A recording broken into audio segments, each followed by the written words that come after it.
Welcome, everyone, to a new series called The Most Common Misconceptions About Jesus, Jews, and the New Covenant.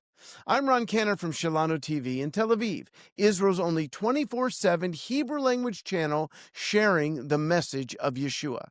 Stick around to the end, and I'll send you a free copy of my book, Identity Theft, a historical novel about the Jewish roots of the New Testament. I grew up believing that all of the Jews in Jesus' day rejected him. I was taught that only non-Jews believed in Jesus, or Yeshua, as he was called in Hebrew. As a new believer, I was surprised to find out when I opened up the pages of the New Testament for the first time that Yeshua had a massive Jewish following. In fact, virtually everyone in the story of Jesus was Jewish. Let's take a look. First of all of Yeshua's disciples were Jewish. Secondly, when the Holy Spirit fell in Jerusalem on Shavuot, also known as Pentecost, 3,000 Jewish men, as well as women and children, chose to follow Yeshua as their Messiah. A few days later, we read in Acts chapter 4, after man was healed through the prayers of Yeshua's disciples, 2,000 more Jewish men, as well as women and children, put their faith in him. This early Messianic community grew rapidly to over 10,000 people. Third, for the first decade after Yeshua's resurrection, the number of Jewish Jesus followers continued to rise, and that was before they even began to preach to Gentiles. When Rabbi Saul, aka the Apostle Paul, came to Jerusalem to meet the other Messianic leaders, they told him that tens of thousands of Jews had put their faith in Yeshua, and they were all zealous for the Torah. In other words, they continued to live as Jews, not as members of a new religion. Number 4, according to Acts 6, verse 7, it wasn't merely the uneducated or the easily duped that followed Yeshua, but a large number of temple priests put their faith in him. One scholarly view is that the book of Hebrews was written to these temple priests who had fled persecution.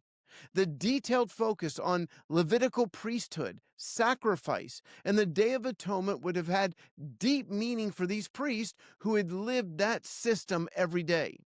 The argument that Yeshua is the greater high priest and that the temple would soon be destroyed particularly was persuasive for them.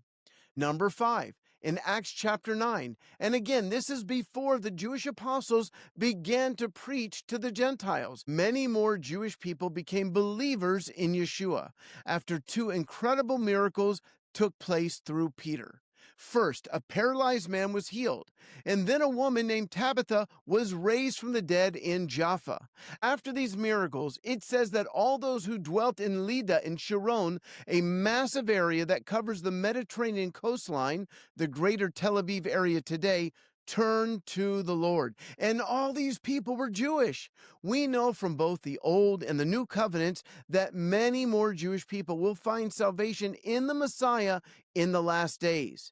Romans 11:26 says eventually, Kol Yisrael Yivasha, all Israel will be saved. And Zechariah prophesied, I will pour out on the house of David and on the inhabitants of Jerusalem a spirit of grace and supplication.